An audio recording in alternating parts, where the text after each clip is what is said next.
Hey guys, I'm Sam and we're back here at Andrewtech Automotive. So we got a call from Ben saying that he's got a misfire in cylinder number 4. Ben went ahead and did some diagnostics work and came to the conclusion after a compression test that cylinder 4 was down to 20 psi. We're missing about 100 psi. Usually in this situation, we're gonna find broken ring lands or pistons or something of that sort. But we won't know until we pull the motor and strip it down, unfortunately. Sam from Andrewtech Automotive started disconnecting my engine to pull it out of the car because I believe I've gotten the infamous ringland failure on cylinder number 4. Ringland failures are very common in Subarus. A lot of times when you mod them, when you run more boost, the factory pistons, they just weren't built to handle more power. The car does have 147,000 miles, and it went to Alaska and back. So because we're assuming Ben has ringland failure, what we're gonna be doing is we're gonna put new forged pistons, new forged rods, new bearings. We're gonna build everything in-house, and he's gonna leave here reliable. First step, we're gonna go ahead and remove the engine assembly. Then bit by bit, take it apart, get the heads off, get the studs off, get the pistons out. And at that point, we can assess everything of what's going on inside the engine. It was only a matter of time before I got ringland failure. I've heard of this happening to so many other Subaru owners, so I guess now it's my turn. But there's definitely a silver lining, because now I get to drop in a forged motor, and I won't have to worry about ringland failure ever again.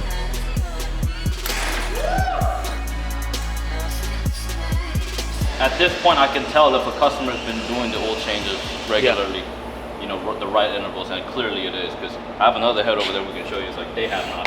Got to give props to Ben for doing the oil changes on time. Normally when we look inside of an engine, we can tell if the owner has been changing oils, which is what everybody should be doing. And we just got to keep going. We got to go further.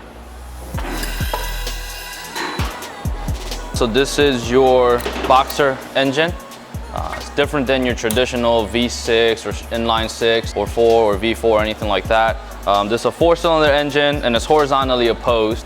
And because it's set up this way, you've got 2 heads, 1 on each side, and they'll both have to be removed, and you'll have your short block left.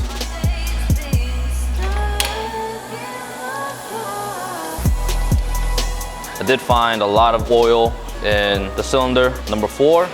Most likely the ringland is gone. We'll have to pull the piston out to see exactly how many brakes it has, but we're pretty certain now that number 4 cylinder is where the issue is.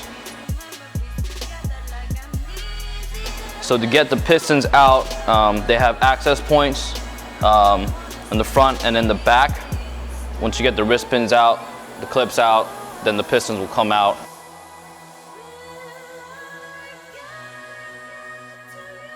So we just got the piston out of cylinder number 4, and Sam, everything looks okay. Everything looks okay. What's the deal? The problem is not your rings or your piston or cylinder number 4. We are in the process of tearing the heads down to see what's going on with the valves. So like potentially a crack in the head or valve seats leaking, something like that? Valve clearance or a valve is bent or something along those lines. So we're gonna tear apart the head, take a look at it? We're gonna tear apart the head and see what's going on there. Well, I'm sorry that we had to tear apart the block because we're just gonna put these pistons back in now? Is that how this is gonna work? No, no, we're not gonna do that. We might as well build it, right? Yes, we will build it. All right, well, stay tuned. So it turns out that my ringlands are actually intact, which means the compression leak has to be in the head. So we remove the valves to get a closer look. I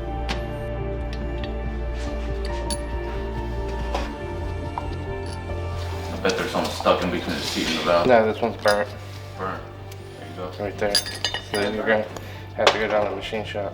So the exhaust valve on cylinder number 4 is trashed, right? Yes. So what happened? It is melted away on this one single point here, probably most likely due to the valve lash tightening up and causing a zero gap in between the cam and the valve itself.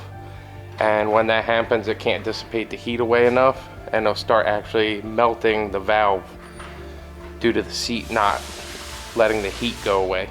So how does this happen? Is this just like old engine? Over time. Yeah? Yeah. So we're gonna replace this with some new valves and new valve Yep. seats and Yep. Cool, right on. One of the exhaust valves in cylinder number 4 has burnt up. This problem can happen to any engine at any time, but it doesn't matter anymore because Andrewtech is building me a fully forged engine with new valves and buckets with proper clearances. If you want to see them assembling the new engine, we've made an ASMR style video of the whole process last week, so check that out. I'm going to jump ahead to the short block already being assembled and on to installing the accessories.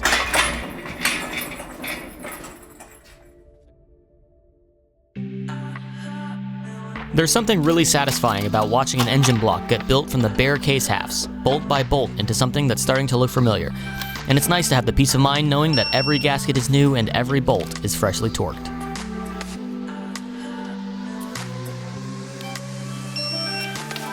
So here we are building this block. You've probably already seen it in the previous video, and we did a more kind of ASMR style video on assembling this block.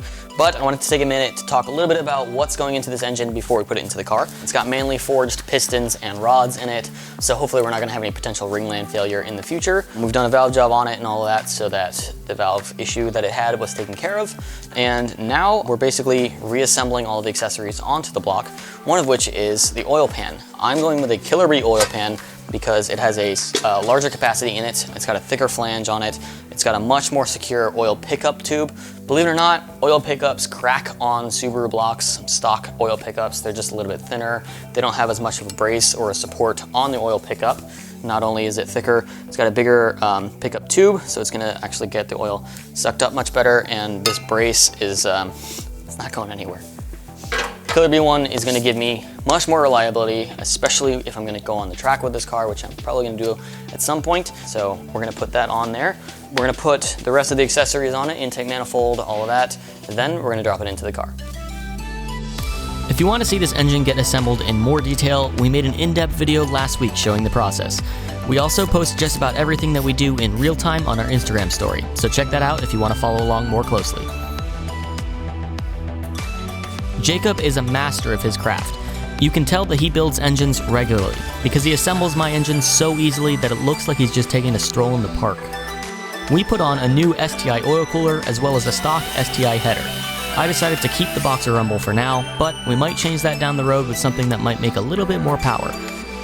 But we have to pause on the engine assembly for now since we're waiting on more parts to arrive.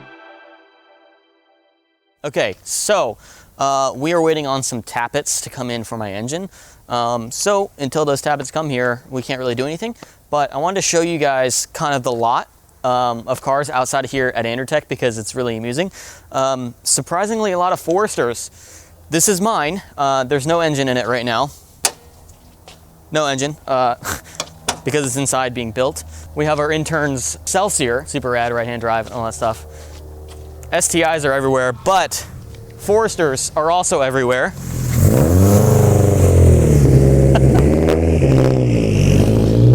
One, two, three, four silver 0405 Foresters outside here, which is crazy. But what's really crazy is this one back here. This is not your everyday Forester, as you can tell by the front mount being larger than my body. And also it's got like R888s on it and all that kind of stuff, but that's not where it stops. Check this out. 2JZ, single turbo 2JZ in a Forester. So maybe I should have done this and maybe I wouldn't have any engine problems if I just put a 2J in it. I don't know. There's a Legacy over here. Let me show you that. Looks just like my old Legacy. It's the same color, same year. I want to say 2008. What else do we have? They don't typically work on other cars other than Subarus, but this guy used to have a Subaru and sold it to them. Now he has a BMW with their nice livery on the side, but this thing sounds really good. So that's everything outside, but inside there's a lot of cool stuff going on as well. Another Forester up here. We got Riyadh working on that STI that I just pulled in. This is his car. It's in progress quite clearly, but it's gonna be super rad. This is Rod's S2000. And then this Blobeye STI right here used to be the guys that has the BMW, but now it's Jacob's, the guy that's currently working on my car, and he's building it for like 900 horsepower or something like that. Let me show you upstairs as well. There's like a ton of parts upstairs. So parts rooms over here, at least one of their parts rooms. They've got 2 rooms that have parts, but this is like the used parts room. So whenever they take stuff off of cars, that they don't need or spare stock parts and stuff like that, they keep it all here. There's like 20 axles there, drive shafts. There's a pile of suspension over here. And then you've got like 25 blocks. Some of them have already been, you can tell, been to the machine shop. There's a semi-closed deck, there's a closed deck. But I think our tappets are probably back. We might have our tappets here, I don't know. But let's get back to the engine build. With the new buckets installed, Jacob checks to make sure they're all at the proper clearances. Now we can finally finish reassembling the new engine. Some of the accessories going onto the block are brand new, but we're also reusing a lot of the old engine parts to keep the budget down.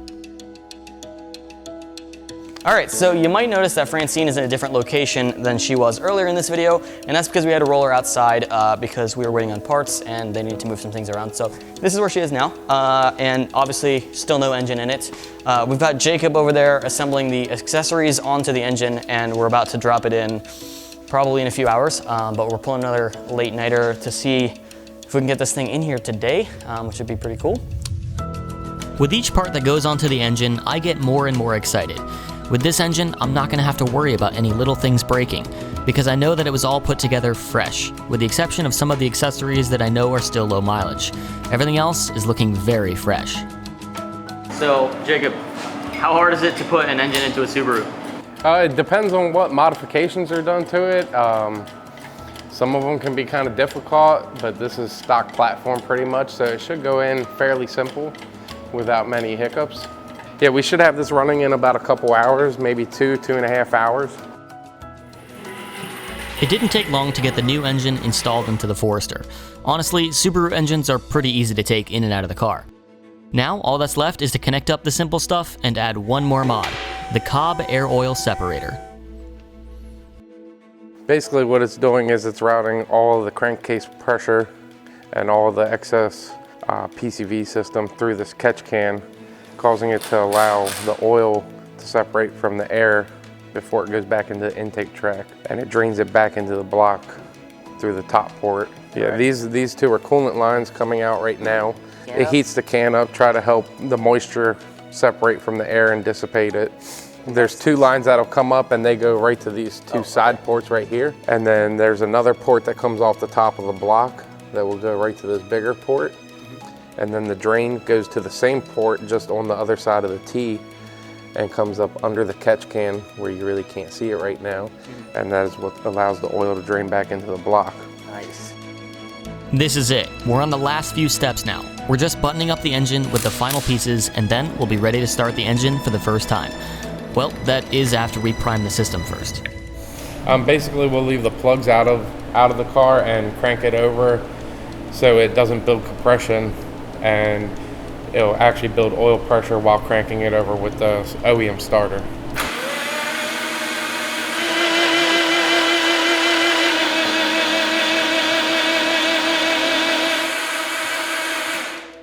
After they primed the system, they looked over the engine for any leaks. Before we fire it up, we want to make sure that all of the gaskets were seated properly. And after a thorough inspection, it's time to fire up the engine.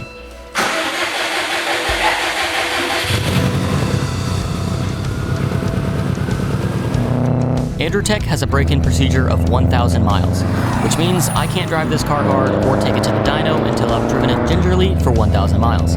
But I can tell you already that this engine feels fantastic, and I'm stoked for the new, stronger power plant.